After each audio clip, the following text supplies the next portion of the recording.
आदाब, नमस्ते, सत श्री अकाल। मैं जसकरण सिंह एक बार आप सभी का फिर से स्वागत करता हूं द जसकरण सिंह शो में। आज हमारे साथ एक बार फिर से मिस मनिंदर सिक्का जुड़ चुके हैं। और पिछली बार जैसे कि जो हमने पॉडकास्ट में बात की थी, वाई इंडियन स्टूडेंट स्ट्रगल, और अगर आपने वो पॉडकास्ट अभी नहीं देखा है तो प्लीज़ ज़रूर देखिए, नीचे डिस्क्रिप्शन में उसका लिंक दे रखा है।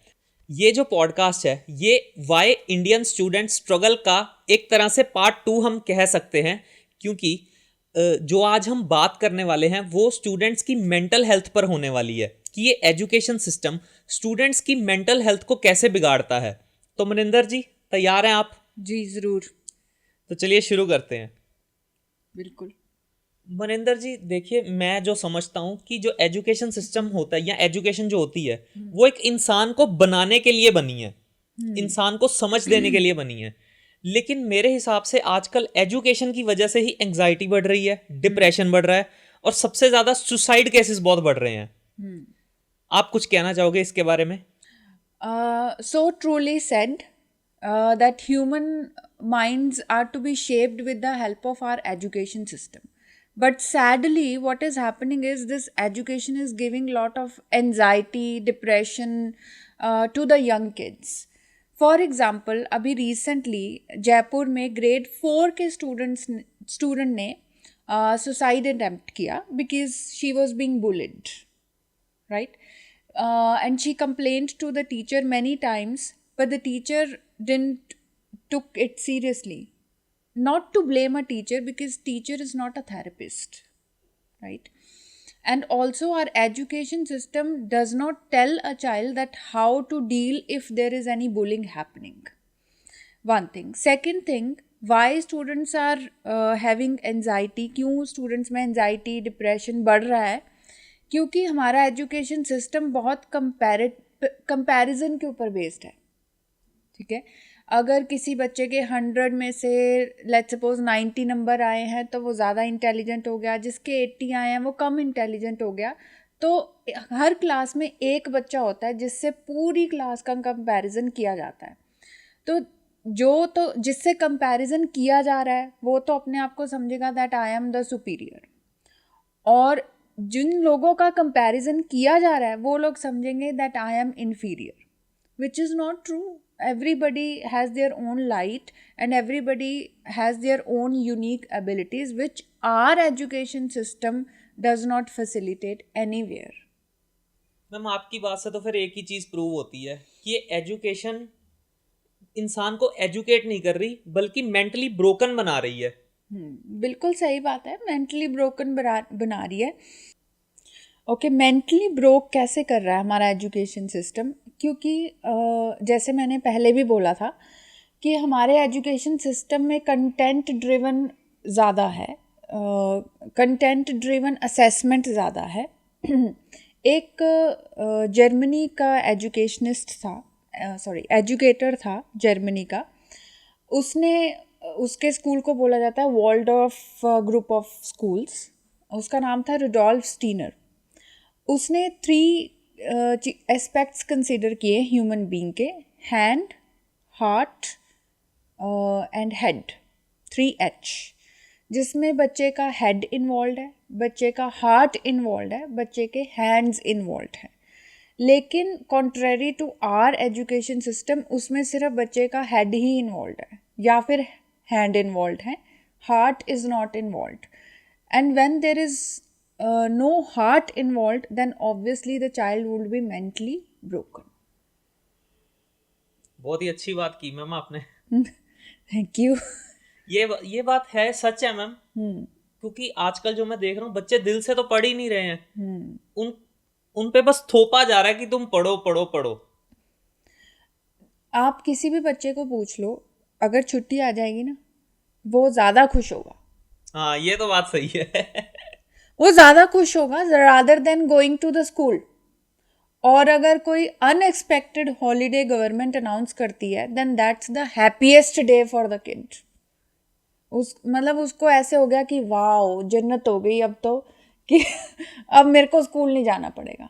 No child is saying that I want to go to school willingly, except people who are abroad, but especially in Punjab, I mean, considering Punjab School of Education Board, yeah, CBSE board, no child is saying that I want to go to school willingly and lovingly going to the school. That's not happening at all.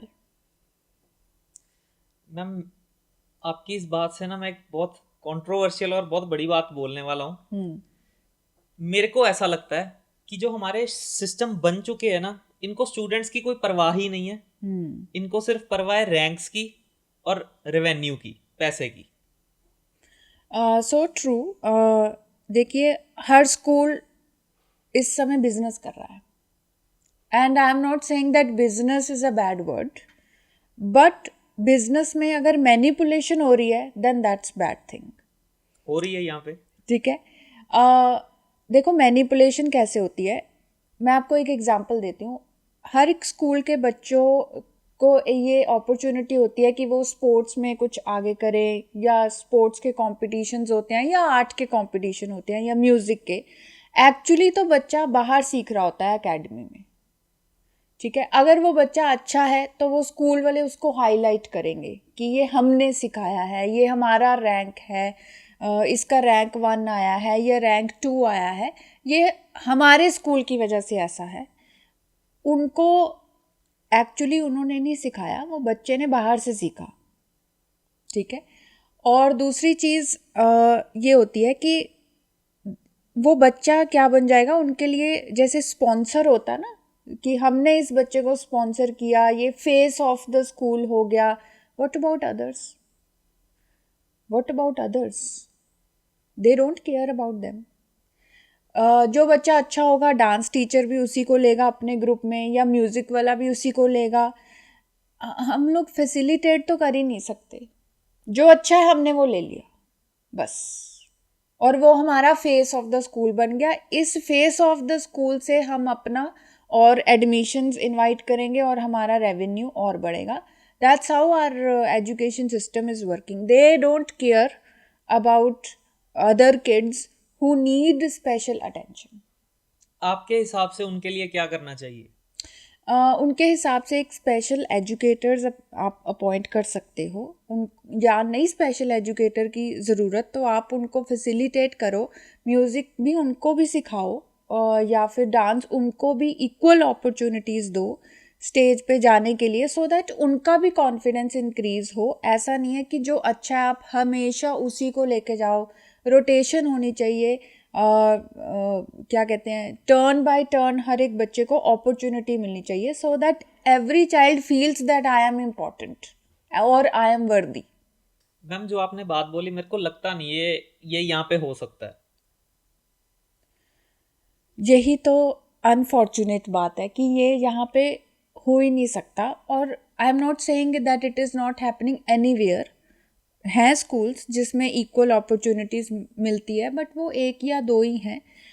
बाकियों में जो बच्चा के पास इनेट ability होगी उसी को use करके वो एक फेस ऑफ स्कूल बन जाएगा, और उसी को यूज़ करके वो एक मार्केटिंग फेस है, आई वुड से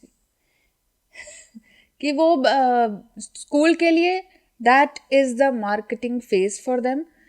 वो एक जिसको बोलते हैं ना पैम्फलेट है वो, कि हम इस बच्चे की जो फेस है वो पैम्फलेट पे डालेंगे और हमारी और एडमिशन्स आएंगी कि वाओ कि ये स्कूल तो बहुत कुछ कराता है। एक्चुअली स्कूल में 45 बच्चे हैं अगर एक क्लास में, तो एक टीचर उस पर ध्यान नहीं दे सकता। वो बाहर से सीख के आते हैं, उनकी अपनी एक एबिलिटी होती है जिसको स्कूल यूज़ करता है। ओके, हमने मैम पिछले पॉडकास्ट में बात की थी कि एक क्लास में 30 बच्चे ही होने चाहिए। 25 to 30, that's the norm of CBSE by the way. Okay, ये CBSE का रूल है? जी जी बिल्कुल है, ये नॉर्म है CBSE का। आप चेक कर लेना वेबसाइट पे जाके। CBSE says that each class should have 25 to 30 kids only. But मैंने ऐसे भी स्कूल्स देखे हैं जिसमें 45 तक जाती है रेंज एक क्लास में। एंड देन देखिए एक टीचर एक क्लास में 45 बच्चों को हैंडल करना, ये ह्यूमनली इम्पॉसिबल है। मैम मैं खुद सीबीएसई से पढ़ा हूँ, मेरी क्लास में खुद 40 बच्चे थे। तो ये ह्यूमनली इम्पॉसिबल है, लेकिन अगर वो टीचर फेल होता है कहीं पे भी बच्चों को हैंडल करने के लिए, 45 students at a time handle करना is next to impossible. But sadly, if teacher is not able to handle those kids, then the teacher is not a good teacher. Teacher is not a good teacher then. And it has happened with me also. I was teaching in a school जिसमें 45 बच्चे थे, and since it was my first job, grade 9 के 45 बच्चे, and it was next to impossible to handle them. And then I was being blamed that you are not a good teacher. CBSE एक national board है which is saying कि आपके class size should be 25 to 30 max to max, लेकिन हमारे private schools इसको believe नहीं करते हैं. उसका रीज़न ये है कि अगर वो कहेंगे 25 to 30 हम बच्चे रखते हैं एक क्लास में, तो उनको अपना इंफ्रास्ट्रक्चर बढ़ाना पड़ेगा, और क्लासेस और सेक्शंस बढ़ाने पड़ेंगे, और अगर वो और सेक्शंस बढ़ाएंगे तो उनको नए टीचर्स भी अपॉइंट करने पड़ेंगे. तो just to save their money it's better कि आप एक क्लास में ज़्यादा बच्चे डाल दो, टीचर भी कम अपॉइंट करने पड़ेंगे और इंफ्रास्ट्रक्चर भी कम होगा. बच्चा शायद नहीं मैटर करते उसमें. तो घूम फिर के बाद पैसे पर ही आ गई. बच्चे नहीं मैटर करते. 45 में से 10 को समझ में आ रहा है, बाकी कोई नहीं, ट्यूशन पढ़ लेंगे वो. अच्छा मैम, आपने ना अभी बात की थी कंपैरिजन की. आपके हिसाब से हमारे सिस्टम में ऐसा क्यों है कि कंपैरिजन से ही हम आगे बढ़ते हैं? क्योंकि देखिए एजुकेशन सिस्टम ये नहीं बोलता कि आप कंपेयर करो. ये चलो एक अच्छी बात है एजुकेशन सिस्टम की कि ये नहीं बोलता कि आप कंपेयर करो, लेकिन यहाँ पे टीचर्स खुद ही कंपेयर करना शुरू कर देते हैं. टीचर्स नहीं कंपेयर करते, उनको बोला जाता है ऐसे करने के लिए. I am so with teachers. Sadly क्या होता है कि टीचर्स फ्रंट पे आते हैं, बट वो कोई ना तो पॉलिसी बना सकते हैं स्कूल की, ना तो वो कोई रूल बना सकते हैं स्कूल का. मतलब टीचर्स के हाथ में 10% होता है बस. बाकी जो भी रूल पॉलिसी स्कूल में बन रही है वो टीचर नहीं बना रहा. मैम आप HYL कोच हो.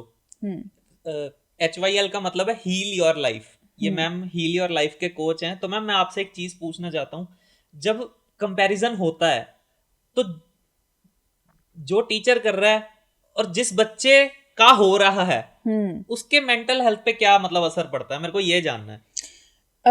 इसका अगर मैं कहूँ ना कि शॉर्ट टर्म इफेक्ट है, तो that's very wrong statement I am making. इसका लॉन्ग टर्म इफेक्ट है. ठीक है, जैसे एक बच्चा है वो आर्ट में अच्छा है बहुत, मैं ये रियल लाइफ एग्जांपल दे रही हूँ. मेरे एक स्टूडेंट थी, she was very good in art. ठीक है, बट और एक और चीज़, और सिर्फ स्कूल नहीं कंपेयर करता, ये पेरेंट्स भी कंपेयर करते हैं अपने बच्चों को. और उसकी जो एल्डर सिस्टर थी, she was good in science, she was studying abroad for medical, but the younger sister was good in art. लेकिन पेरेंट को ये था कि आर्ट से कुछ नहीं होता, आर्ट से कोई कमाई नहीं होगी, और आप मेडिकल करो.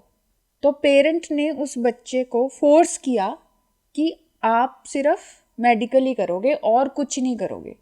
और वो बच्ची मतलब आप पेंटिंग बना ही नहीं पाओगे वैसी जैसे वो बनाती थी, ना मैं बना पाती थी ऐसी painting.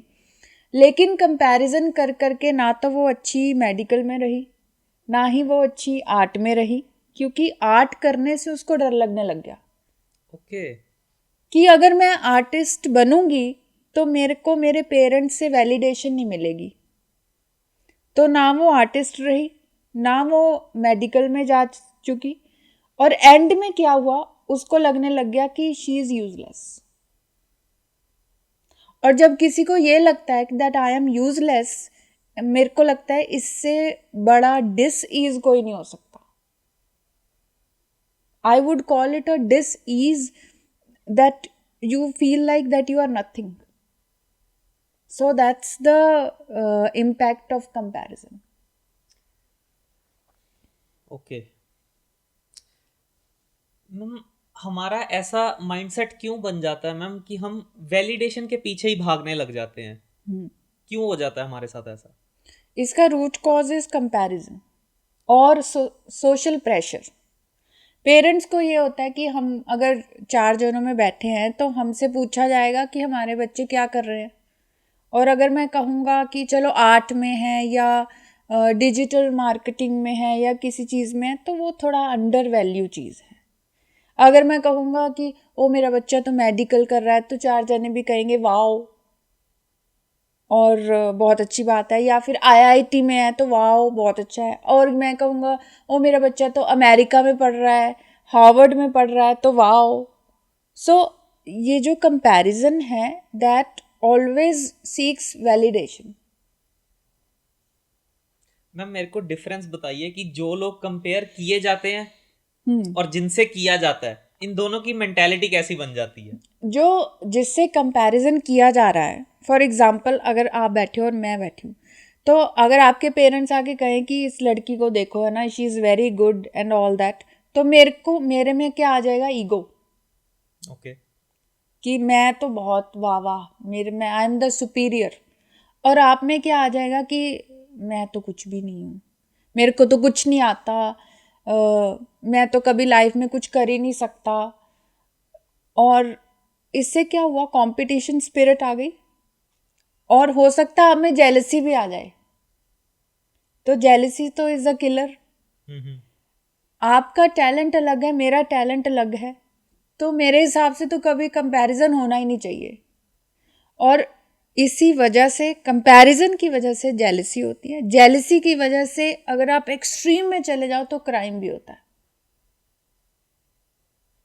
Okay so I think it's high time कि हम हर एक बच्चे की इंडिविजुअलिटी, यूनिक टैलेंट को रिकग्नाइज करें और कंपैरिजन को छोड़ के कहें कि it's okay, you are not good in this but you can be good in something else. That would boost the confidence of everybody.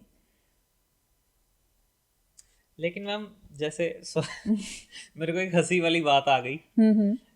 जैसे हम इंडिया में रहते हैं, मेरे हिसाब से ऐसा कोई इंडियन पेरेंट नहीं होगा जिसने ये काम ना किया हो. हर कोई करता है, हर कोई करता है. और ब्लेम लेकिन एजुकेशन पे भी आता है, बट ये घर से स्टार्ट होता है. पेरेंट्स फर्स्ट होते हैं जो, अरे उसके मार्क्स देख, 90 आ गए, तुम्हारे 87 ही आए हैं बस. अरे उसका देखो वो आर्ट क्लास भी कर रहा है, वो स्पोर्ट्स में भी जा रहा है, वो ये भी कर रहा है, वो भी कर रहा है. और फिर वो बच्चे को कहें तू क्या कर रहा है. ये स्टैंडर्डाइज्ड है, लेकिन इसकी वजह से प्रॉब्लम्स बहुत हैं. और एक और चीज़ और, मैं अभी कुछ दिन पहले ही पढ़ रही थी, अगर मैं यहाँ पे इंडिया में किसी भी बच्चे को पूछूं, लाइक लेट्स से 20 बच्चे हैं, मैं उनको पूछूं आपने क्या बनना है, कोई कहेगा मैंने मेडिकल करके नीट करना है मैंने, कोई कहेगा मैंने आईआईटी करना है, कोई कहेगा मैंने कंप्यूटर के स्किल्स करने हैं, कोई कह देगा जी मैंने अब्रॉड जाना है. ये 4-5 चीज़ें हैं. आपने कभी सुना है किसी ने कहा हो मेरे को जियोलॉजिस्ट बनना है, नहीं. मेरे को जूलॉजिस्ट बनना है, मेरे को बोटेनिस्ट बनना है, या फिर मेरे को ऑर्निथोलॉजिस्ट बनना है. ये आपने नाम शायद ही सुने होंगे, बट ये भी फील्ड्स होते हैं. ठीक है, 4 में से 3 तो सुने हुए हैं, लास्ट वाला नहीं सुना हुआ. ऑर्निथोलॉजिस्ट बनना है, या फिर पेलियोंटोलॉजिस्ट बनना है मेरे को, वो भी पता है. या फिर मेरे को पिछले वाला कौन सा था? क्या था? ऑर्निथोलॉजिस्ट, वो क्या होता है? जो बर्ड्स की स्टडी करते हैं. Okay okay. ठीक है. या फिर मेरे को प्रोजेक्ट मैनेजर बनना है, या फिर मेरे को फाइनेंशियल एडवाइजर बनना है. मतलब ये 4-5 चीज़ें ही पता है हमें, उसी में हम कंपैरिजन करते रहते हैं. और बच्चों को ये नहीं कहते कि आप कोई और यूनिक फील्ड ढूंढो, उस पे जाओ। सबको आजकल क्या है, सबको मैम आप ये ठीक है बोल तो रहे हो कि ऐसा हो रहा है, मेरा सवाल है आपसे, ऐसा क्यों हो रहा है? ऐसा इसलिए हो रहा है कि चलो टीचर्स का तो हम समझ सकते हैं कि उनको बोला जाता है, लेकिन पेरेंट्स की ओर से ऐसा हो रहा है, ऐसा क्यों? अरे उनको सोसाइटी में जवाब देना है ना। वो सोसाइटी में जवाब क्या देंगे अगर उनका बच्चा कह रहा है मेरे को ऑर्निथोलॉजिस्ट बनना है? पहले तो 4 जनों को समझाएंगे कि ये होता क्या है, फिर उसके बाद बोलेंगे। अब जिसको नहीं पता वो कहेगा इसमें तो कोई वो नहीं है, इसमें पैसा नहीं है, इसमें ये नहीं है, इसमें रिस्पेक्ट नहीं है। जिसको पता ही नहीं है वो ज्ञान भी दे रहा है, ठीक है। तो अब उनकी जो वैल्यू है वो कम हो जाएगी कि हमारे बच्चे की तो ऐसे इंसल्ट हो गई टाइप्स। सो इस वजह से वो 4-5 फील्ड हैं जो सबको पता है, और वो प्रमोट करते हैं कि आप इसी में जाओ, क्योंकि सोसाइटी में हमारी रिस्पेक्ट रह जाएगी। काफी अच्छा जवाब दिया आपने मेरे को, इतना अच्छा मैं सोच नहीं रहा था कि मिलेगा मेरे को जवाब। नहीं, थैंक यू। चलिए मैम आगे बढ़ते हैं अब। बिल्कुल। मैम जैसे कि हमने पिछले पॉडकास्ट में डिस्कस किया था कि ये बैंकिंग सिस्टम है, तो आई थिंक मैम फेलियर्स भी इसी में सबसे ज्यादा हैं। Undoubtedly yes. ठीक है मैम। तो मैम मेरा सवाल ये है कि ये जो सिस्टम बना हुआ है ये फेलियर को कोसता है, लेकिन उसको हैंडल करना नहीं सिखाता। आता ही नहीं ना, सिस्टम को नहीं आता। नहीं आता ही नहीं सिस्टम को। ओके, मेरे को एक बात बताओ कि फेलियर को हैंडल करना नहीं आता, सिस्टम को नहीं आता, इसलिए वो आगे भी यही सिखाते हैं, इसलिए बच्चों को भी नहीं आता फेलियर को कैसे हैंडल करना है। आपने एक ऐसे लिखा, लेट्स सपोज मैंने उस पर रेड मार्क कर दिया कि ये गलत है, ये गलत है, इसमें ये गलत है, ये गलत है। हो सकता है आपको कोई टीचर बता भी दे कि इसको ऐसे सही कर लो, इसको ऐसे सही कर लो, लेकिन जब वो रेड मार्क लगा और जो मिस्टेक बताई गई बच्चों को, उसी में बच्चे का फेलियर हो जाता है कि मैंने ये गलत कर दिया, ये भी गलत कर दिया, ये भी गलत कर दिया। एक लाइन कि it's okay to make mistakes and from your mistakes only you learn, वो किसी बच्चे को नहीं सिखाई जाती। वो अपने आप सीख ले, लाइफ तो सिखाई देगी, लेकिन वो स्कूल में नहीं सिखाई जाती क्योंकि सिस्टम को नहीं आती।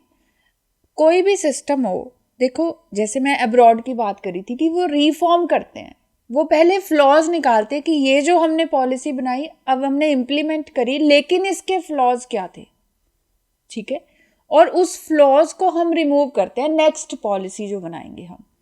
जो सिस्टम रिफॉर्म हो ही नहीं रहा वो क्या ही फ्लॉज निकालेंगे और क्या ही उसको चेंज करेंगे, ठीक है। हमारे सिस्टम में इतने सारे फ्लॉज हैं और हर कोई बात भी करता है, but it is not changing. So same goes with the kids also. ये मिस्टेक है, इसको कैसे सही किया जाए ये शायद कोई नहीं सिखाता। कहीं कहीं पे सिखाते हो तो सिखाते हो, लेकिन हर जगह नहीं सिखाता। मिस्टेक मेंट के मतलब आपका कुछ नहीं हो सकता टाइप्स। मैम बाहर फिर कैसे सिखाते हैं फेलियर को हैंडल करना? पहले बात तो वो ये नहीं कहते कि ये मिस्टेक है, ओके वो कहते हैं ये लर्निंग अपॉर्चुनिटी है। ओके, ये वर्ड ही डिफरेंट हो गया। इससे मेरे को ना पॉजिटिव सी अच्छी सी वाइब आई। एक फेलियर से तो बड़ी नेगेटिव वाइब आती है। कि ये फेलियर नहीं है, ये लर्निंग अपॉर्चुनिटी है। आप और वेज फाइंड आउट करो कि आप इसको कैसे शिफ्ट कर सकते हो, कैसे इम्प्रूव कर सकते हो अपनी चीज़ों को, ठीक है।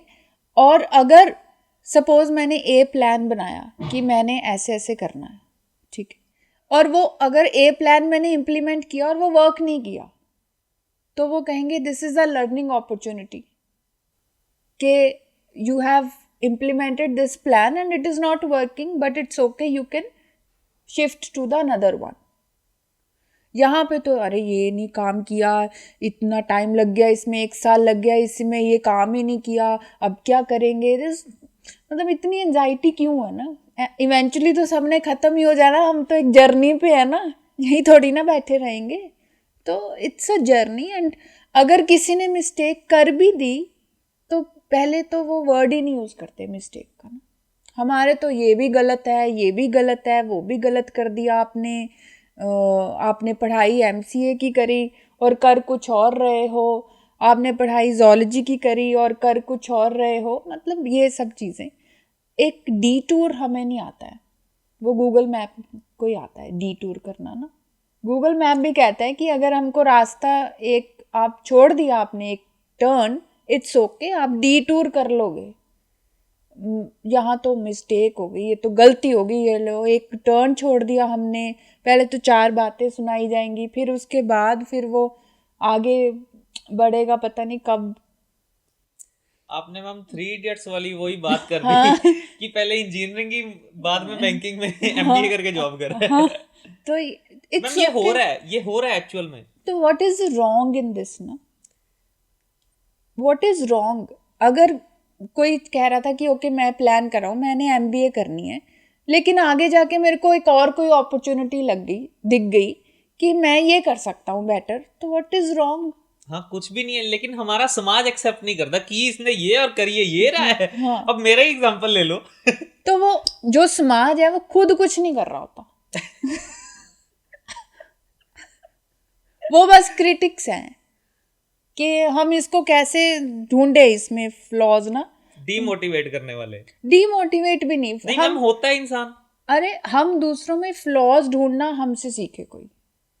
इंडियन से। हाँ, हमसे सीख ले बस कि दूसरों को बैठे, हम खुद बैठे हैं, हम खुद कुछ नहीं कर रहे, लेकिन वो सामने वाला क्या गलत कर रहा है वो हम ढूंढ लें। आई से इट फ्लॉ फाइंडिंग सिस्टम, कि आप बैठे हो फ्री, कुछ नहीं है आपके पास करने को, आप दूसरों को ढूंढ लो कि यार ये क्या गलत कर रहा है। देखो एक नोटबुक चेकिंग होती है ना, तो टीचर उसमें ये नहीं देखता कि ये सही है, उसमें ये देखता है कि वो गलती कहाँ है। ठीक है, तो मेरे को लग रहा है वो वहीं से कंडीशनिंग हुई है कि ये गलती ढूंढ ले हम लोगों में ना, कहाँ है क्या गलत है।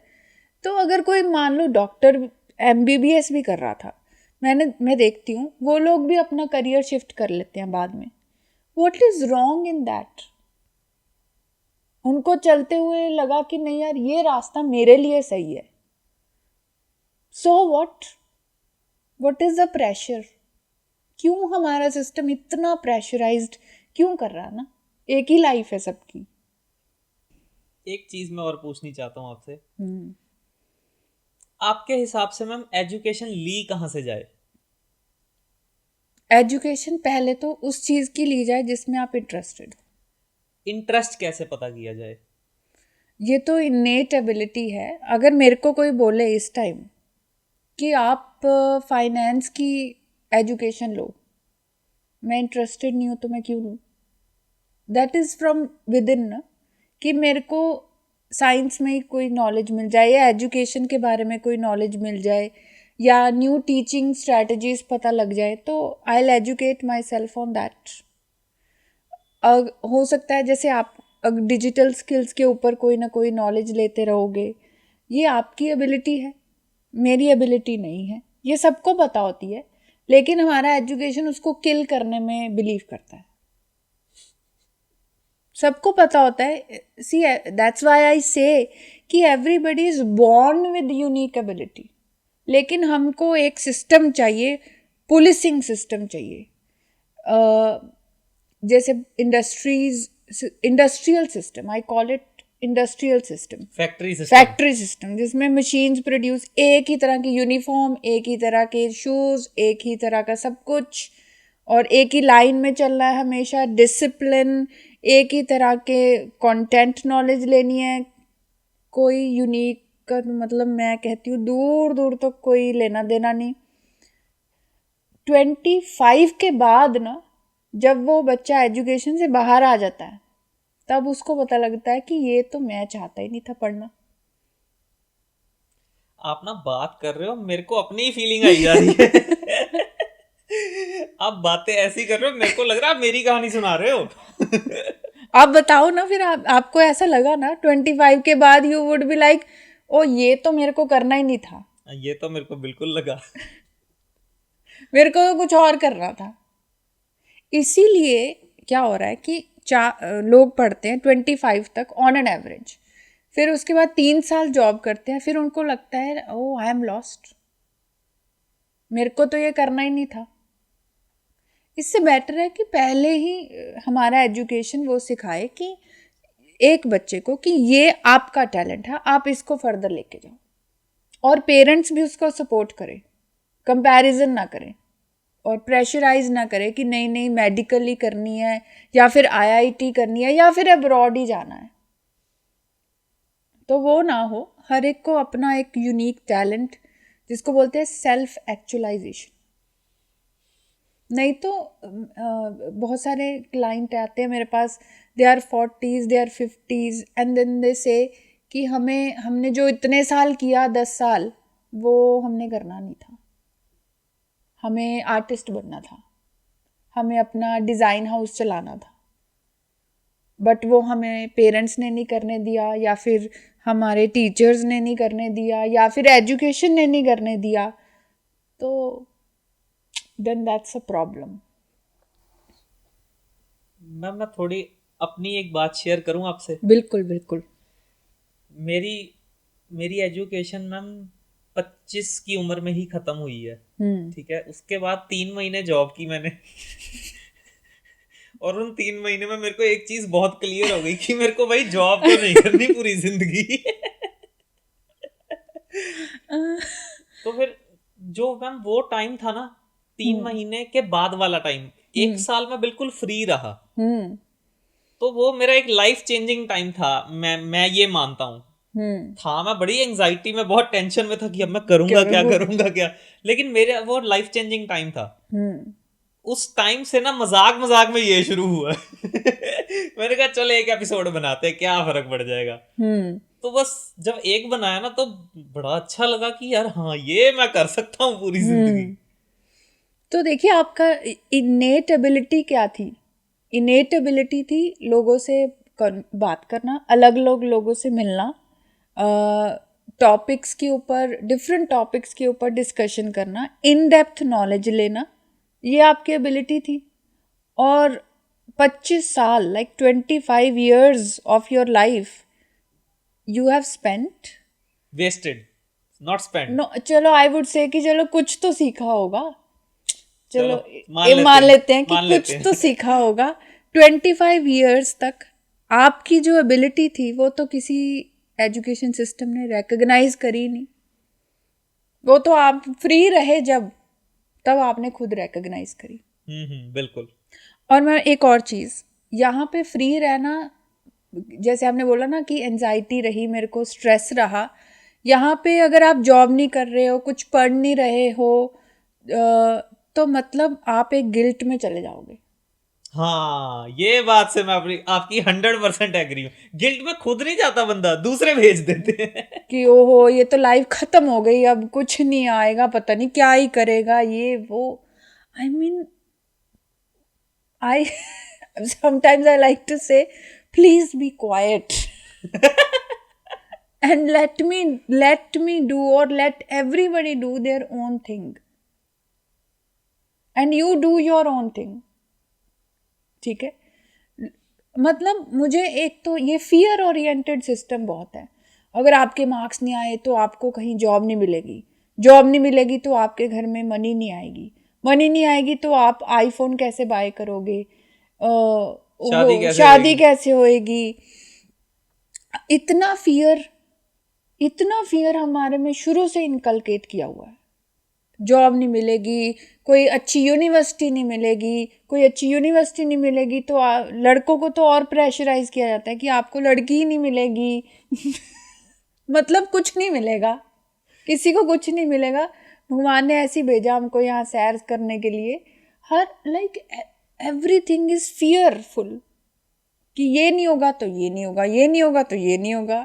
मतलब इतना फियर क्यों है ना हमें लाइफ का। फिर अगर वो बंदा कुछ नहीं कर रहा, मतलब फ्री बैठना चाहता है थोड़ा टाइम, तो अरे क्या करेगा, अरे इसका तो कुछ नहीं होगा, घर में रोटी नहीं आएगी,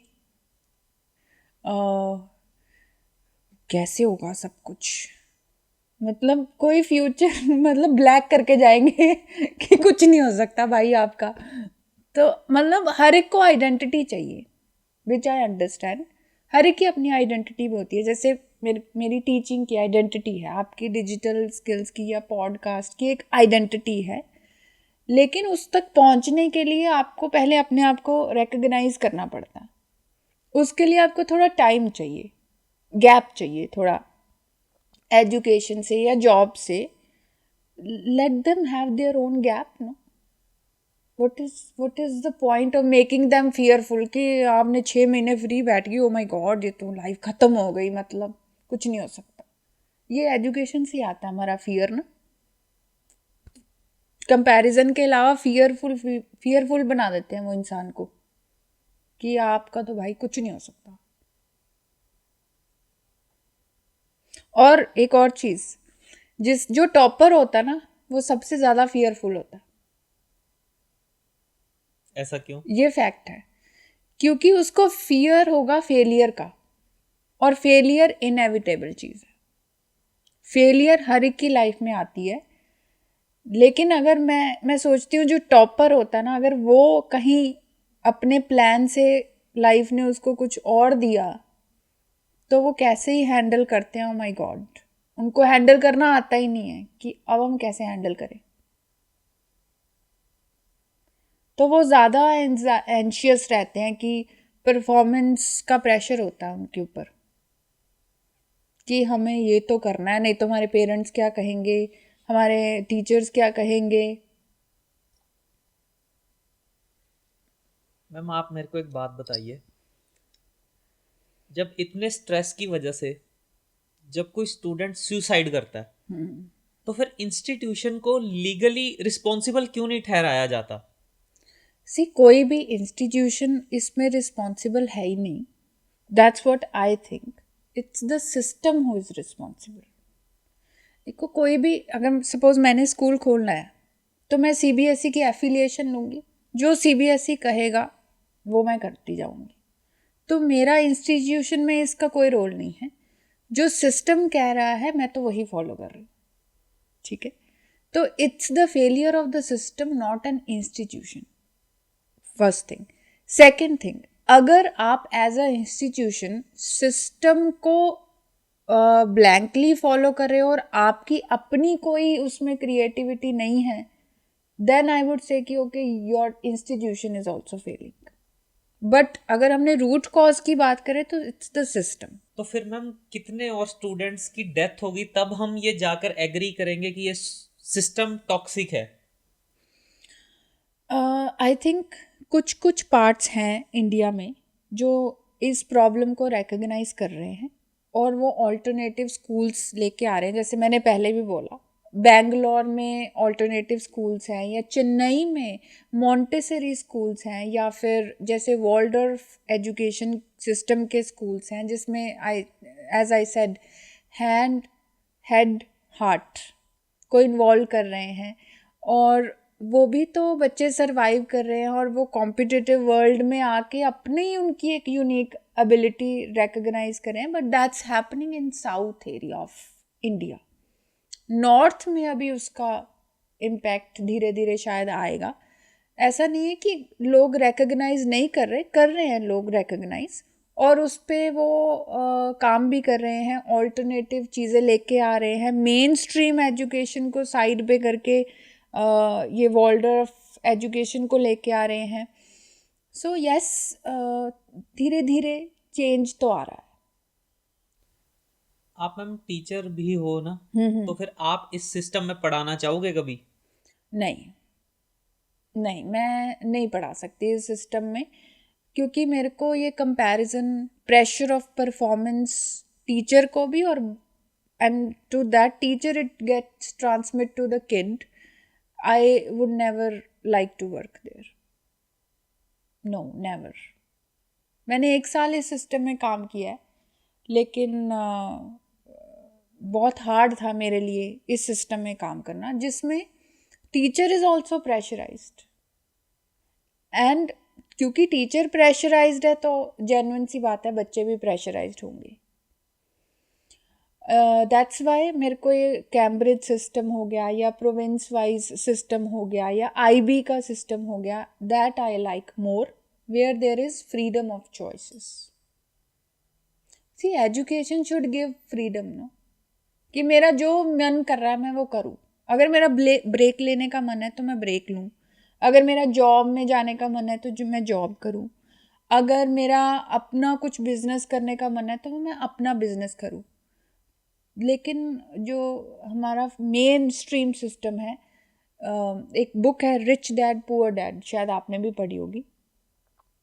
that person is saying very nicely, put it in right words, कि our education system is creating more employers and employees.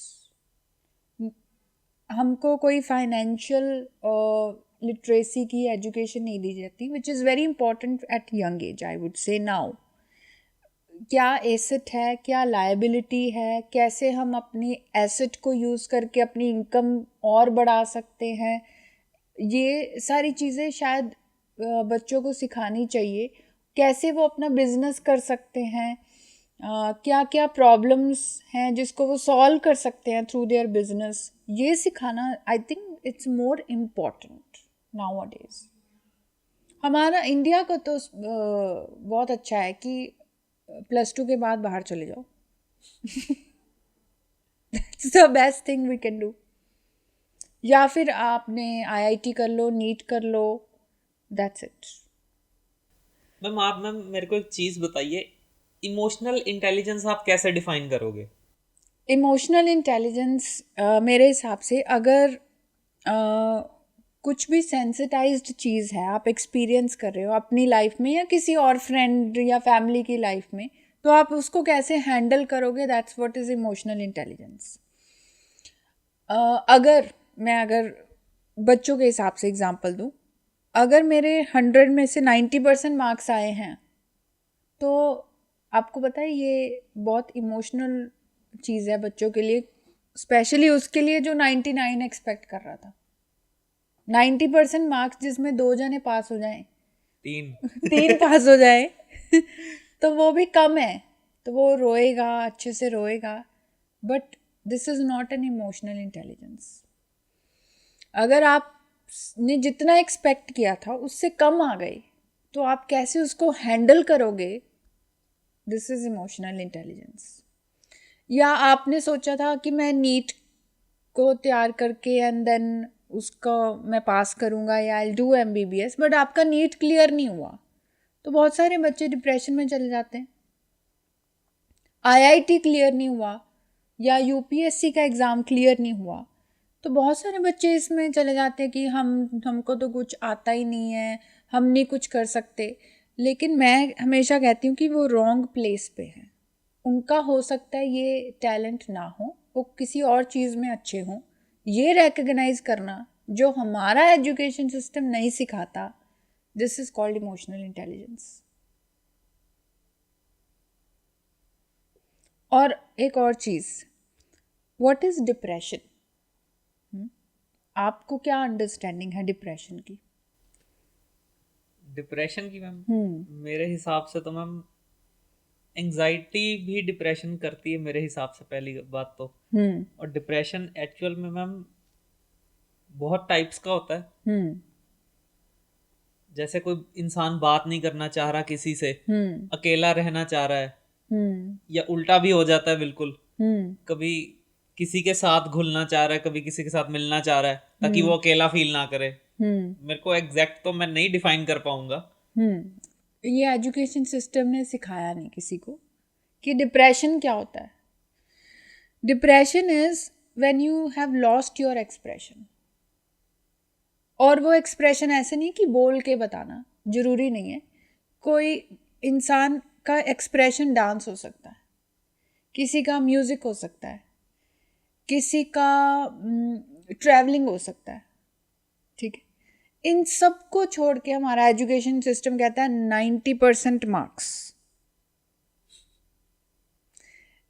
जब हर कोई उसी रेस में है कि मेरे को 90 चाहिए, 95 चाहिए और मेरे को इस यूनिवर्सिटी में एडमिशन चाहिए, कुछ लोग जो उस चीज़ का रेलिवेंस नहीं है जिनकी लाइफ में, तो वो डिप्रेस हो जाएंगे, क्योंकि वो उनका एक्सप्रेशन नहीं है, उनका एक्सप्रेशन कुछ और था। ठीक है, that's where depression is increasing, क्योंकि हर कोई उसी रेस में है कंपैरिजन की। मेरे को आगे निकलना है, मेरे को इससे आगे निकलना है, अरे मेरा फ्रेंड वहां पहुंची और मैं यहीं हूँ। उसको यही नहीं पता लग रहा भाई तुम्हारा एक्सप्रेशन और है, उसको रिकग्नाइज करो और उसकी उस दिशा में जाओ, rather than in a race.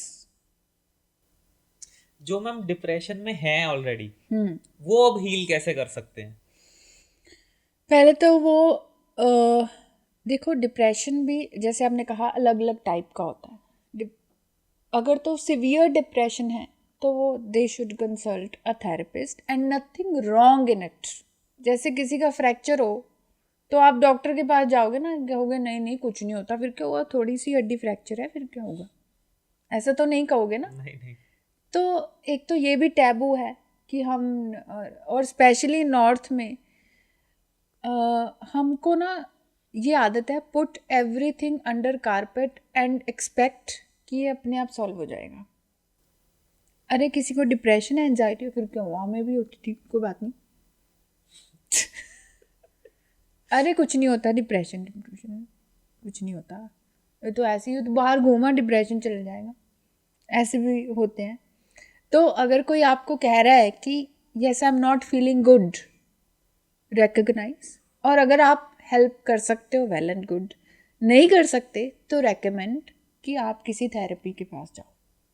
ठीक है, टॉक इट आउट। नहीं आप थेरेपिस्ट के पास जाना चाहते, किसी लाइफ कोच के पास चले जाओ, या फिर किसी साइकेट्रिस्ट के पास चले जाओ, डिपेंडिंग अपॉन योर कंडीशन। मतलब टेक द स्टेप। ठीक है, डोंट जस्ट से कि ये कुछ नहीं होता, it's okay to take a step, right. And then अगर मैं बच्चों की बात करूँ तो बहुत सारे स्कूल्स वैसे आजकल करने लग गए हैं, बट नॉट एवरीवेयर।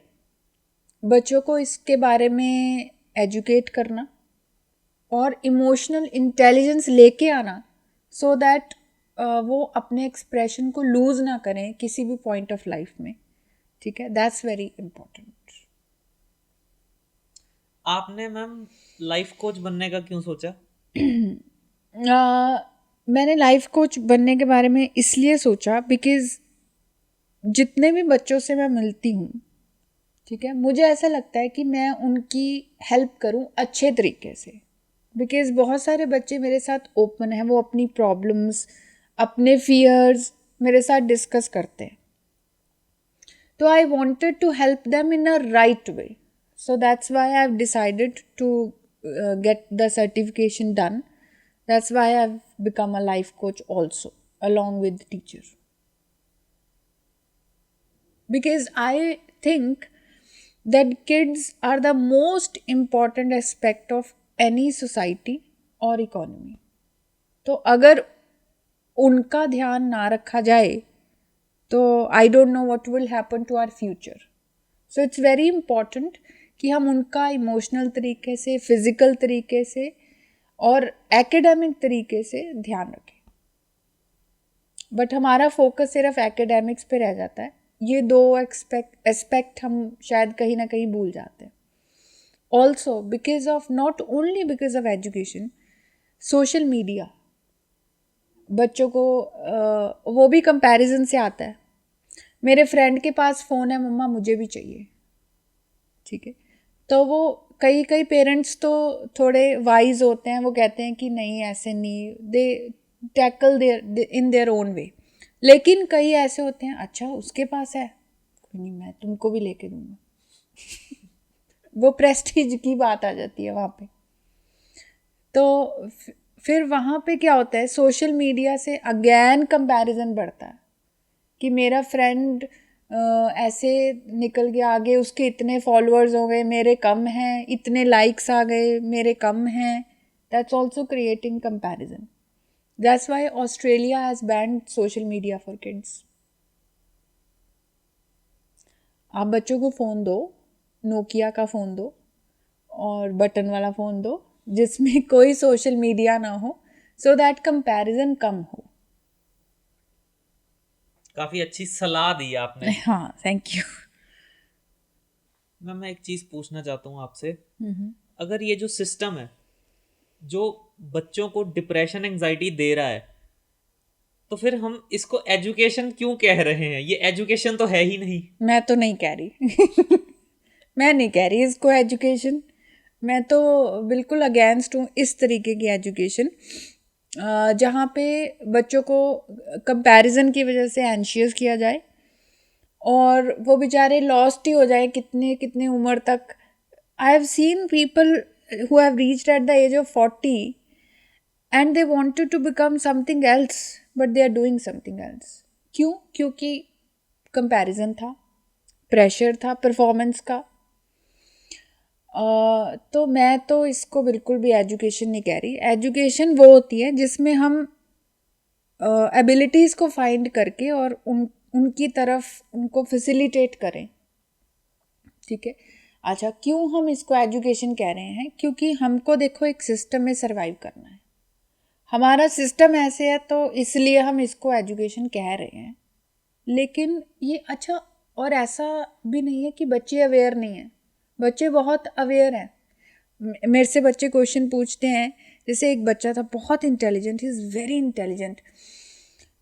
उसने मेरे से क्वेश्चन पूछा कि आप ये हमको इतना कंटेंट पढ़ा रहे हो, 10th में था, ही वाज इन 10th, इतना कंटेंट पढ़ा रहे हो, मेरे को इसमें से कुछ नहीं याद रहने वाला 1 साल बाद। और नहीं रहा उसको याद। ठीक है, तो लेकिन उसका इंटरेस्ट किस में था? कोडिंग में। तो उसने, अब वो यूनिवर्सिटी में है, तो वो उसने कोडिंग करके अपना एक कोई प्रोजेक्ट बनाया, फिर उसने अपना बिजनेस भी स्टार्ट कर लिया। वेबसाइट बनाता है वो, बहुत अच्छी वेबसाइट बनाता है। मैंने नहीं सिखाया, ना ही स्कूल में किसी ने उसको सिखाया, उसने अपने आप सीखा जो उसकी एबिलिटी थी। ठीक है, और वो हमेशा ये कहता था कि मेरी एबिलिटी है ये डिजिटल मार्केटिंग या कोडिंग, मेरे को वो नहीं सिखा रहे आप, मैं क्यों पढ़ूँ ये? और मेरे पास इसका कोई जवाब है नहीं, because our system is designed like this.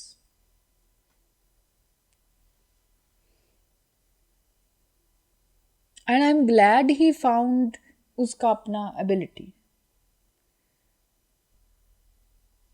Ma'am आप मेरे को एक चीज बताइए, ये किसी और पॉडकास्ट की मैं बात कर रहा हूँ, उसमें क्या हुआ था, क्या बोला था एक बंदे ने कि आजकल कोई भी विलिंगली टीचर नहीं बनना चाहता। इंटेलिजेंट जो बंदा है वो टीचर नहीं बनना चाहता, ऐसा क्यों?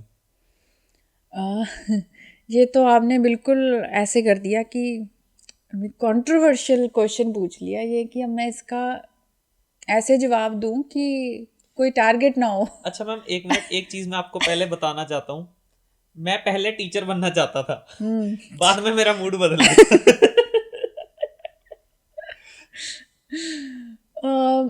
देखो मैंने मास्टर्स इन जोलॉजी करी और मैंने उसमें रिसर्च करी रैट्स के ऊपर, और उसके बाद I decided because I wanted to become teacher. ठीक है, तो मैंने बीएड करी, लेकिन मेरे को बैकलैश बहुत मिला कि मास्टर्स करके you are doing BEd, are you crazy? But I wanted to do it, so I did it. और जब मैं इंटरव्यूज़ के लिए जाती थी, हमारी जब बातचीत होती थी, तो हर कोई कहता था मुझे ये बनना था, लेकिन फिर मुझे कोई ऑप्शन नहीं मिला तो मैं टीचर बन गई या बन गई। तो टीचिंग क्या हो गया ना, बाय चांस वाला प्रोफेशन हो गया कि कुछ नहीं हुआ तो टीचर बन लो, कुछ नहीं हुआ तो बाय चॉइस वाला प्रोफेशन नहीं है। उसका reason under paid salaries, over burdened and pressure of performance. एक टीचर की इंडिया में, स्पेशली पंजाब में, ऑन एन एवरेज सैलरी होगी 45, ऑन एन एवरेज। बहुत ज्यादा बोल रहे हो अब मैंने ज़्यादा बोल दिया, बट वैसे 15 होती है। हाँ ये एवरेज है 15,000। ठीक है, ऑन एन एवरेज 15 है, विच इज़ मैं कहूँगी below to be poverty line. ठीक है, तो वह तो क्यों ही कोई बनेगा टीचर, ठीक है। और 50,000 सैलरी के बाद आप सुबह 7 o'clock स्कूल पहुंचते हो और राउंड अबाउट 2 o'clock आप ऑफ हो जाता है आपका। 15,000 मैडम, 15,000। 15,000, आपने 50 बोल दिया। ओ सॉरी 15,000, ठीक है। तो 7 बजे टीचर स्कूल जाएगा, 2 बजे उसकी छुट्टी हो जाती है, पर वो छुट्टी बच्चों के लिए होती है, टीचर के लिए नहीं होती। उसको फिर व्हाट्सएप पे मैसेजेस आते रहेंगे, ये भी कर दो, वो भी कर दो, ये आपने क्यों नहीं किया। फिर वो एचओडी कहेगा ये तो आप कहाँ बिजी हो, आपने ये नहीं किया, आपने वो नहीं किया। फिर वो 9 बजे तक वो स्ट्रेच होता है, ये असाइनमेंट भेजनी थी, ये एग्ज़ाम भेजना था, इसकी फॉर्मेटिंग नहीं सही है, इसका कॉमा सही नहीं लगा क्वेश्चन का, ये बच्चों को, मतलब यही सब कुछ चलता रहता है रात के 9 बजे तक। तो फिर क्यों ही कोई टीचर बनेगा ना, किसी का दिमाग खराब है क्या? क्यों बनेगा ना कोई टीचर? एक तो 15,000, इसीलिए जो टीचर वाकई में उनको है कि मेरे को टीचिंग करनी है, उन्होंने स्कूल छोड़े और उन्होंने अपने इंस्टीट्यूशन खोल लिए जिसमें उनको इनकम वाइज फ़ायदा हुआ और कोई प्रेशर नहीं है कि रात को 9 बजे तक मेरे को कोई इंस्ट्रक्ट कर रहा है कि ये भी करो, वो भी करो, ये मीटिंग है, वो मीटिंग है। कोविड के टाइम पे जिस स्कूल में मैं काम करती थी, वो 4 बजे कहते थे शाम को कि हमको मीटिंग करनी है 5 o'clock, ठीक है, 5 to 7 मीटिंग चलेगी। तो उसके बाद 7 o'clock के बाद मीटिंग ख़त्म हुई, उसके बाद ये असाइनमेंट आप ये भेज दो, उसके बाद ये आपका लेसन प्लान ये सही नहीं है, आप इसको सही कर दो। तो हम खाना ना खाए क्या? मतलब एक वर्क लाइफ बैलेंस नहीं है। दूसरी चीज़, चलो मैं कहती हूँ कोई बात नहीं, आप काम करना है, इट्स ओके, हम बच्चों के वेलफेयर के लिए काम कर रहे हैं, but what about income? 15K में क्या ही होगा? फिर लोगों ने कहा चलो 15K तो हम एक दिन में कमा लेंगे, हम सैलून खोल लेते हैं। तो वो बेचारे जो टीचर, अच्छे टीचर्स थे, उन्होंने अपने प्रोफेशन ही चेंज कर लिए। आप किसी भी यंगस्टर से पूछ लो, वो कहेगा मैं तो कभी टीचर नहीं बनता। किसी से भी पूछ लो। किसी से क्या पूछना, मैं खुद बोल रहा हूँ। मैं कभी नहीं बनूंगा टीचर। कभी एक टाइम पे सोचा जरूर था, लेकिन नो। हो सकता है आप बहुत अच्छे टीचर हो जिसको सिस्टम की ज़रूरत हो, नहीं, मेरे को पता मैं हूँ। लेकिन वही है ना, और जो है टीचिंग में जो बहुत अच्छे टीचर्स हैं, वो कहते हैं कि अब हमें चेंज करना है प्रोफेशन। क्यों? Reason being salary. नहीं मैम, सैलरी भी आई थिंक इशू नहीं है। कहीं ना इशू ये भी आ जाता है जो आपने पहले बोली कि वर्क लाइफ बैलेंस। रात के 10-10 बजे तक क्यों काम करूंगा मैं, जब मेरी सैलरी 7 से 2 बजे तक की है, मैं क्यों उसके बाद काम करूं? मेरे हिसाब से नहीं, दिस इज अ फैक्ट ना। क्यों? बट उनको समझ में नहीं आता। उनको लगता है कि अच्छा, फिर वो मोटिवेट करते हैं टीचर्स को ना, क्योंकि टीचर्स भी कंप्लेन करते हैं कि मैं रात को 9 बजे तक क्यों काम करूँ ना। सो देन दे से teaching is a noble profession. अब उसमें आप क्या ही कहोगे? फिर वो मदर टेरेसा का भी एग्जाम्पल आ जाता है, बहुत सारे और एग्जाम्पल्स भी आ जाते हैं, but we are living in different era of world, ठीक है। हमको अपनी फैमिली भी देखनी है, अपना फाइनेंसेस भी देखना है, और प्लस ग्रोथ नहीं है, फाइनेंशियल ग्रोथ नहीं है। आप 15,000 मान लो 2025 में कमा रहे हो, 2026 में आप 17,000 कमा लोगे, इतनी का ग्रोथ है। और फिर वो इसको इंक्रीमेंट का नाम भी देते हैं, मतलब 2,000 का इंक्रीमेंट दे रहे हो आप। मैम मेरे को एक बात जाननी है, आपने 45,000 क्या सोच के एवरेज सैलरी बोली? कुछ कुछ अच्छे स्कूल्स हैं जो 45,000 तक देते हैं, 60,000 तक भी देते हैं, ऐसा नहीं है कि नहीं देते। बट वही बात है ना, वो फिर थोड़ा हाई एंड स्कूल आ जाते हैं जिसमें 30-40 बच्चे एक क्लास में होंगे, कंपटीशन होएगा, section wise and all that, फिर वो है, ऐसा नहीं है कि नहीं है। जो आप बोल रहे हो ना, मैं ऐसे स्कूल्स को भी जानता हूँ, उनकी भी 25 से ही शुरू है मैम। शुरू तो 25 से ही है, बट वो obviously they keep on okay giving you in increment, okay okay. Fair amount of increment rather than just 2000 बढ़ा दिया, 17,000 हो गई, फिर उसके बाद 2 साल बाद 18,000 हो जाएगी। तो इसी लूप में रहते हैं टीचर्स, तो क्यों ही कोई टीचर बनेगा ना। और जो अच्छे अच्छे टीचर्स, मतलब जो शौक से पढ़ाना चाहते हैं, वो कहते हैं ठीक है हम स्लम के बच्चों को पढ़ा लेंगे, हम वॉलंटियरिंग कर लेंगे, वो ज़्यादा बेटर है हमको। ऐसा क्यों? क्योंकि उनको मेन प्रोफेशन नहीं ना चाहिए ये, ओके, शौक। शौक है टीचिंग। आप जब तक आपको शौक नहीं, आप टीचिंग नहीं कर सकते। अगर आप बाय चांस हो तो आप टीचिंग नहीं कर पाओगे। आप 2 साल बाद, 3 साल बाद फ्रस्ट्रेट हो जाओगे, क्योंकि आपको फाइनेंशियली इतनी ग्रोथ नहीं मिलेगी इंडिया में।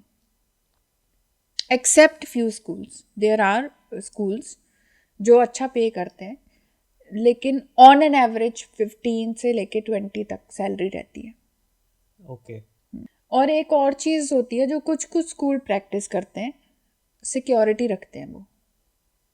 लाइक 1 मंथ की सैलरी आपकी वो रखेंगे एज अ सिक्योरिटी। जब अगर आपने बिना इन्फॉर्म किए छोड़ना है तो वो कॉन्ट्रैक्ट साइन करते हैं कि अगर आपने बिना इन्फॉर्म किए हमें छोड़ा तो आपकी 1 मंथ की सैलरी गई। नहीं, ये मैम ये सिर्फ स्कूल्स में नहीं है, ये तो हर इंस्टीट्यूशन में ही है, चाहे वो कॉर्पोरेट जॉब ही क्यों ना हो। बट मेरे को इसका सिस्टम नहीं समझ में आया कभी भी, ऐसा क्यों? नहीं, देखो मैम, मैं एचआर का काम किया हुआ है मैंने, मैं बताता हूँ ऐसा क्यों होता है। मेरे हिसाब से कोई अगर बंदा छोड़ के जा रहा है तो उसका काम कौन करेगा अब? हम्म समझ रहे हो आप बात?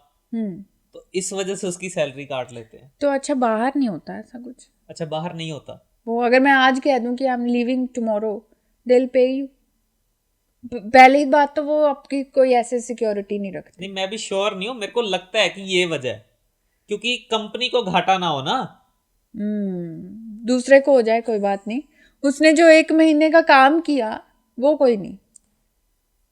नहीं, मैं तो आपकी बात से एग्री कर रहा हूँ। मैं कंपनी क्यों, मैंने क्यों छोड़ी जॉब? मैं भी जॉब्स, मैं एक्चुअली रूल्स से थोड़ा परे रहता हूँ। मेरे को रूल्स ज्यादा भाते नहीं है। तो मतलब यही है ना कि आपको ये टैक्टिक्स आते हैं कि हम कैसे किसी की सैलरी को रोकें और कैसे करें, सिस्टम को बदल लो। आपका स्कूल अच्छा होगा तो क्यों ही आपको कोई छोड़ के जाएगा। हाँ, ये अच्छी बात की आपने। अच्छा, सैलरी इसी वजह से रोकी होती क्योंकि छोड़े ना। छोड़े ना, हाँ कि हमको पहले 1 महीने का नोटिस दे तो फिर छोड़े, फिर ऐसे मतलब एक सिस्टम बनाया। लेकिन मान लो कुछ कॉन्फ्लिक्ट ऑफ ओपिनियन हो गया, मेरा दिल करा मैं कल से ना हूँ इस काम पे, मैंने तो वो 1 महीना काम किया ना, तो आप कैसे, वो तो मेरे को फेयर नहीं लगता कि आप 1 महीने की सैलरी रोक के बैठे हो किसी की, उस मंथ की जिस मंथ का उसने काम किया। आपको तो नया बंदा मिल ही जाएगा ना। ये तो टैक्टिक्स हैं, जहाँ बच गए बच गए। लाइक बाहर भी ऐसे कॉन्ट्रैक्ट होते हैं, बट अगर किसी को इमरजेंसी है या किसी का नहीं मन है जॉब करने का वहाँ पे, तो वो आपकी ऐसे सैलरी नहीं रोकते, they will pay you what ever you deserve. एक तो ये भी टैक्टिक्स यहाँ पे बहुत है ना कि पैसे बचाते हैं कंपनीज या स्कूल्स। चलो मैम, इस पॉडकास्ट में हम बात कर रहे हैं स्टूडेंट्स की मेंटल हेल्थ की। आपको याद करवा दूं एक बार, मेरे को लगा। टीचर्स की मेंटल हेल्थ भी तो उतनी ज़रूरी है ना। नहीं, जरूरी है, उनकी मेंटल हेल्थ की वजह से ही स्टूडेंट की मेंटल हेल्थ पर असर पड़ता है। जो तो वही है ना, ट्रांसमिट तो होती है ना मेंटल हेल्थ।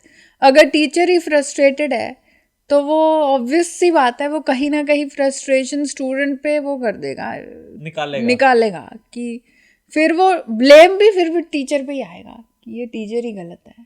उस बच्चे को नहीं पता ना बैक एंड स्टोरी क्या है, वो भी हमें रोका जाता है कि आपने ये नहीं बताना है बच्चों को। अच्छा मैम, एक मेरे को बात और बताइए।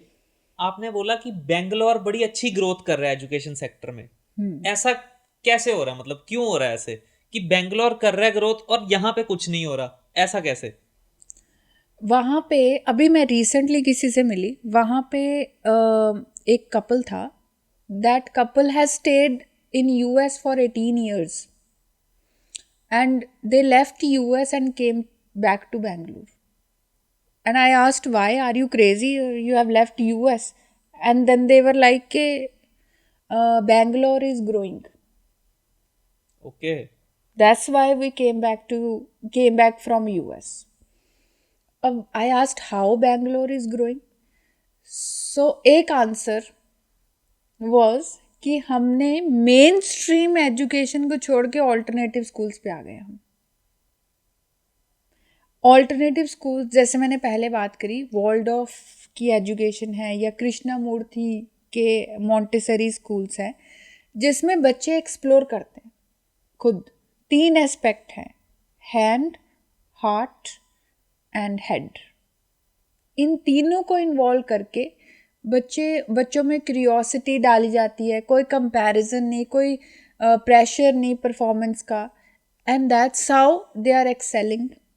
That's how companies from abroad are also coming to south, because एक माइंडसेट बच्चे का अलग होगा ना। आप देखना, आपका माइंडसेट 25 years तक फिक्स्ड होगा कि ऐसे ही होता है। जब लेकिन आपने खुद एक्सप्लोर करना स्टार्ट किया, तब आपका माइंड होराइजन वाइड हो गया होगा कि नहीं, इस चीज़ को ऐसे भी किया जा सकता है, ये भी एग्जिस्ट करता है। ठीक है, तो ऑब्वियस सी बात है, जिसका माइंड थोड़ा होराइजन वाइड होगा, कंपनीज भी उसी के साथ काम करेंगी, राइट? और वहाँ ग्रोथ के चांसेस ज़्यादा होते हैं। ठीक है, फॉर एग्जाम्पल एक ट्री है, मैं उसको केज करके रख दूँ और जैसे ही वो केज से बाहर ब्रांच अपनी ग्रो करे, मैं उसको काट दूँ और कहूँ नहीं, इसी केज में रहना है, ठीक है, तो वो ट्री भी नहीं ग्रो कर पाएगा और वो उस ट्री को भी लगेगा कि इतना ही है, बस यही वर्ल्ड है, राइट? इररिस्पेक्टिव, अगर कोई ट्री ओपनली ग्रो कर रहा है, ठीक है, तो उसकी ब्रांच एक इधर भी जाएगी, एक नॉर्थ में जाएगी, एक साउथ में जाएगी, एक वेस्ट में जाएगी, अलग अलग डायरेक्शंस में जाएगी। सेम वे ह्यूमन बीइंग को अगर आप एक फिक्स से चलो कि यही मेडिकल है, यही आपने करना है, नीट करना है, ये इसी से आपकी ग्रोथ होगी और कोई प्रोफेशन नहीं आप चूज़ कर सकते। प्रोफेशन पता ही नहीं है, आदत नॉर्थ में तो 4-5 से ज़्यादा तो पता ही नहीं है लोगों को, ठीक है, तो वो होराइजन हमारा वाइडन नहीं है। तो जहाँ होराइजन वाइडन नहीं होगा, वहाँ ग्रोथ नहीं हो सकती। हाँ, ये है कि अब्रॉड जा सकते हैं। तो फिर बेंगलोर में कैसे होराइजन वाइडन हो रहा है? क्योंकि वो सीबीएसई को छोड़ के, मेन स्ट्रीम एजुकेशन को छोड़ के और एस्पेक्ट ऑफ एजुकेशन सिस्टम्स को कंसिडर कर रहे हैं। मॉन्टेसरी एजुकेशन सिस्टम है। फिर हमारे क्यों नहीं कर रहे ऐसे? हम बिजी है ना आइल्स करने में।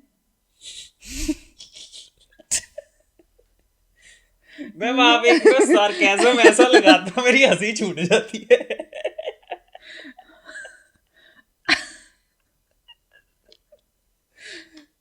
We are busy in doing IELTS or going abroad. And also, system को चेंज करना it's not an easy task. जब मैं किसी सिस्टम में आई सीबीएसई में, तो जब मैंने कहा कि नहीं हम प्रैक्टिकल कराते हैं, तो मैं इतना सा नहीं चेंज कर पाई। मैं सिर्फ एक पॉइंट नहीं चेंज कर पाई, मुझे स्कूल चेंज करना पड़ा। ओके। और जिस स्कूल में मैं रही, कैम्ब्रिज सिस्टम में मैं रही, they have allowed me to do whatever I like to do in teaching.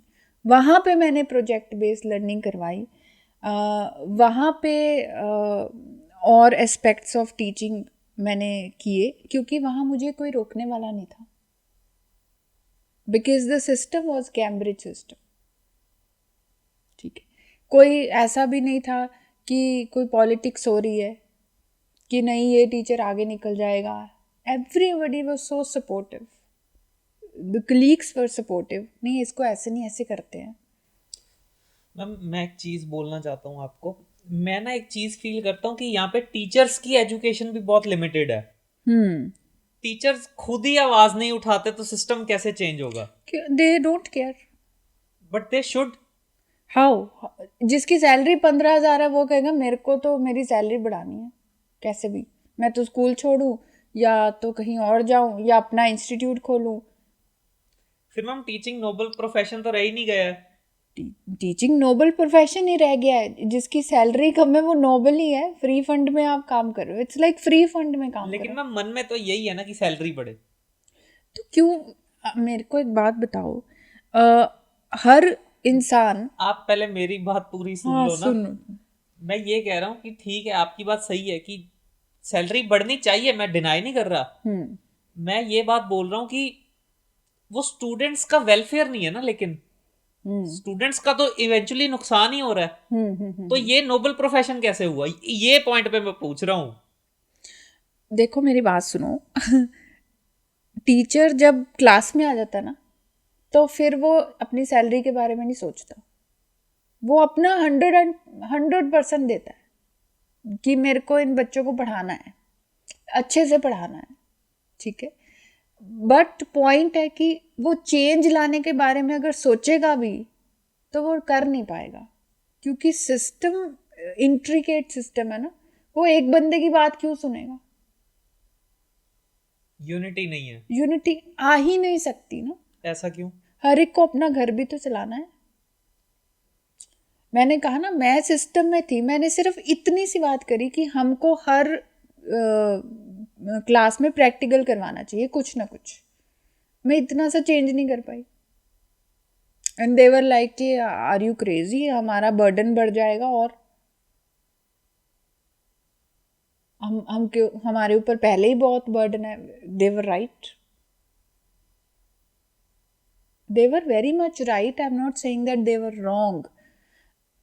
वही है ना, आप नॉन एकेडमिक बर्डन भी आपने टीचर पे डाल रखा है.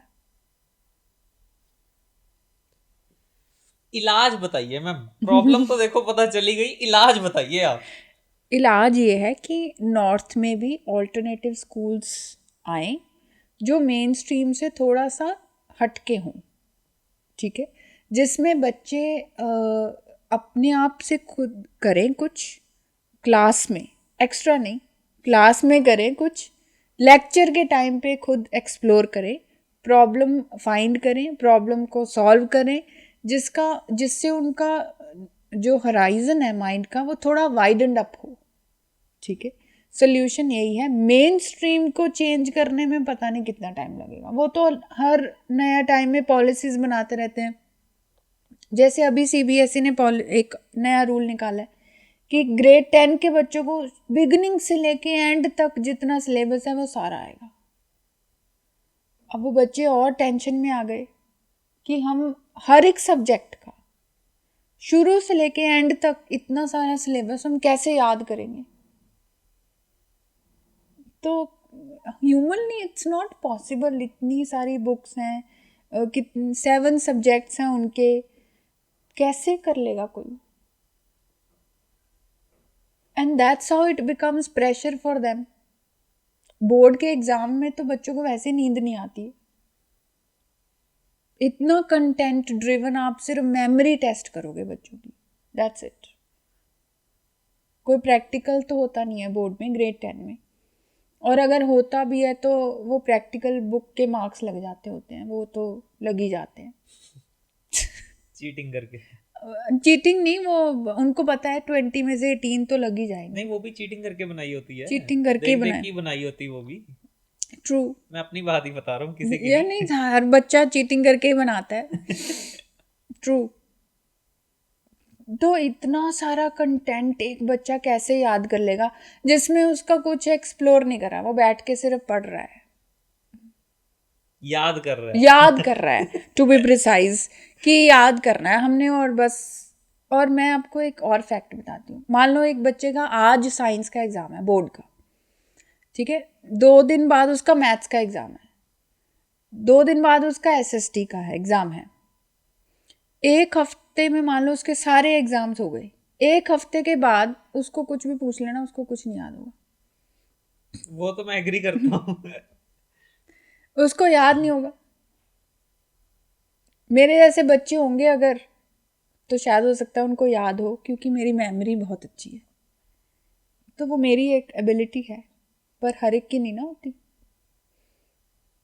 तो सोल्यूशन ये है कि ऑल्टरनेटिव स्कूल्स लेके आए, जिसमें हर सब्जेक्ट को बच्चा खुद एक्सप्लोर करे, प्रॉब्लम फाइंड करे और उसका सोल्यूशन निकाले।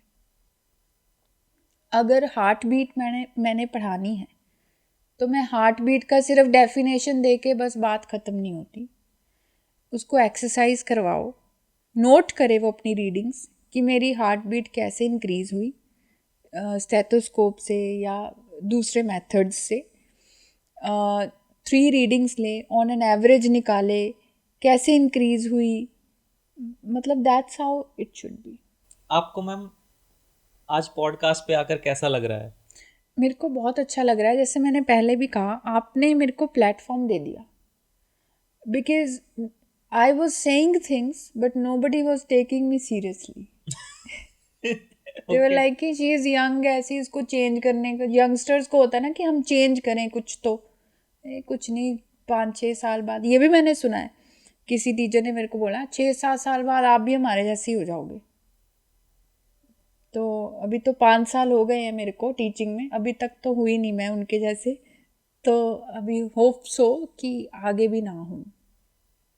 आई am not making them wrong, but I really want to bring some change so that हमारा एजुकेशन सिस्टम थोड़ा सा कंपैरिजन में तो आए, comparison in the sense abroad के थोड़ा सा पैरेलल तो आए, सो दैट हम अगर बाहर कभी ट्रैवल भी करते हैं, हमें भी स्किलफुल नॉलेज हो। आप मैम कंपैरिजन क्यों करने लगे? That's how I was being taught. Okay. I am taught like this, that abroad is better than India. I'm making a comparison. Now, if you see, when I'm making this comparison, बहुत सारे ऐसे लोग होंगे जिनको ये बात अच्छी नहीं लगेगी। उनको लगेगा हाँ, इंडिया क्या कम है? नहीं, इंडिया कम नहीं है। इंडिया लिटरली कम नहीं है। इंडिया में बहुत सारे टैलेंटेड लोग हैं, बट अपॉर्चुनिटी नहीं है। I am not saying India is a bad country. India is very good country, weather wise everything, very talented people, but it's just opportunity नहीं है। लेकिन मेरे कंपैरिजन से लोगों को प्रॉब्लम ज़रूर होगी। दैट्स व्हाट आई से कि जब आप अपने बच्चे को कंपेयर करते हो तो बच्चों को भी प्रॉब्लम होती है। Understand please. So I hope ये पॉडकास्ट आप सभी को अच्छा लगा है, और अगर आप सभी को ये अच्छा लगा है तो प्लीज़ लाइक कीजिए, कमेंट कीजिए और शेयर कीजिए उन लोगों के साथ जो एक दूसरे से कंपैरिजन करते हैं। और हाँ, सब्सक्राइब ज़रूर कीजिए ताकि मेरे आने वाली वीडियोस आप सब तक पहुंच सके। तो चलिए मिलते हैं आप अगली वीडियो में, तब तक के लिए अलविदा।